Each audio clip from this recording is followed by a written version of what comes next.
and a very good morning. Allow me to begin by thanking my very dear brother and good friend, His Highness Sheikh Tamim bin Hamad Al Thani, for hosting the 5th Least Developed Countries Conference here in Doha. Qatar has a long-standing tradition of hosting such major events, from the Doha round of trade negotiations in 2001, launching the Doha Development Agenda to improve the aspects of developing countries, to hosting the 2nd South Summit in 2005, the largest gathering of leaders from the developing world. Excellencies, as we come to the end of the Istanbul Programme of Action, we chartered out a vision and strategy for the sustainable development of LDCs. It is both timely and important to revisit its implementation. Despite progress in some areas, implementation of the Istanbul Programme of Action has remained insufficient and uneven. Only 4 countries were able to graduate out of least developed status. In fact, the LDCs were victims of the pandemic of inequality, unavailability of vaccines, technologies, finance, and opportunities. And they continue to be affected by the climate crisis, with cascading effects of different shocks, often at the same time.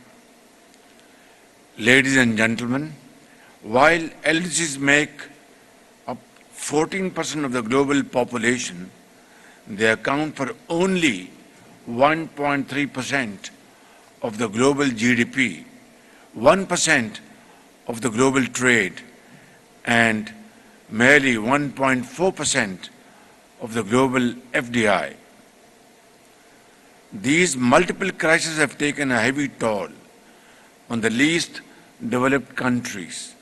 Their GDP growth has plummeted, international trade has shrunk, poverty and food insecurity has risen, inequality has widened. Due to these factors, developing countries like Pakistan have also suffered a severe setback to their developmental goals. Mr. President, I am here to express Pakistan's full support and solidarity with the developed countries in their quest for social progress and economic prosperity.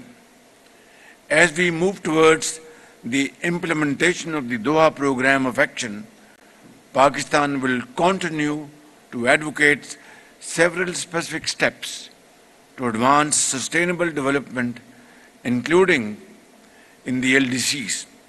However, meeting its ambitious targets will require revitalized global partnerships based on effective means of implementation in the following priority areas. Number 1,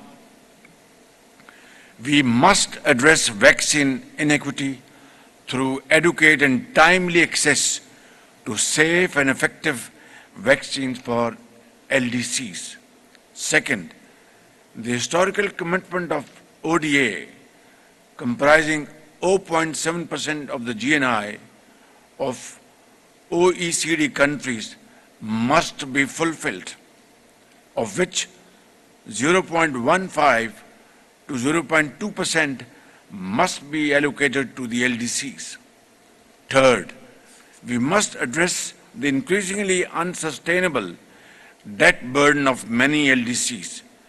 It is a matter of great concern that 6 LDCs are classified as suffering from the debt burden, while 17 are at high risk of debt distress. Fourth, we must provide universal access to social protection in order to support the most needy and vulnerable. Fifth, we also need to reform the unequal international financial architecture, make it people-centric and designed to address special needs and weaknesses of the LDCs. Lastly, an international technology compact aligned with the SDGs should be adopted. It should offer easy access to the developing countries to relevant advanced technologies, develop their productive capacities, and bridge the digital divide. This would enable the least developed and other developing countries to participate on an equal footing in the emerging knowledge-based global economy. Mr. President, I am pleased to note that the Doha Programme of Action sets an ambitious target to enable 15 additional LDCs to meet the criteria for graduation by 2031. Concrete measures agreed upon in the Programme of Action, such as online university, an international investment support center, and a system of food stocks for the LDCs are laudable. Putting the welfare of the millions of people belonging to the LDCs at the center of affirmative policy action remains our most cherished goal. Let me assure you that Pakistan will actively support the implementation of the Doha Programme of Action, including within the framework of South-South cooperation. Before concluding, Mr. President, I would once again like to congratulate my brother, the Amir of Qatar, the government of Qatar, for the immaculate arrangements of this conference. Qatar has further bolstered its standing in the Community of Nations as a champion of sustainable development of the Global South. The beautiful city of Doha has indeed emerged as a global center of international events, as so very ably demonstrated through the successful hosting of the FIFA World Cup last year. I thank you all and thank you very much for providing this opportunity. وزیراعظم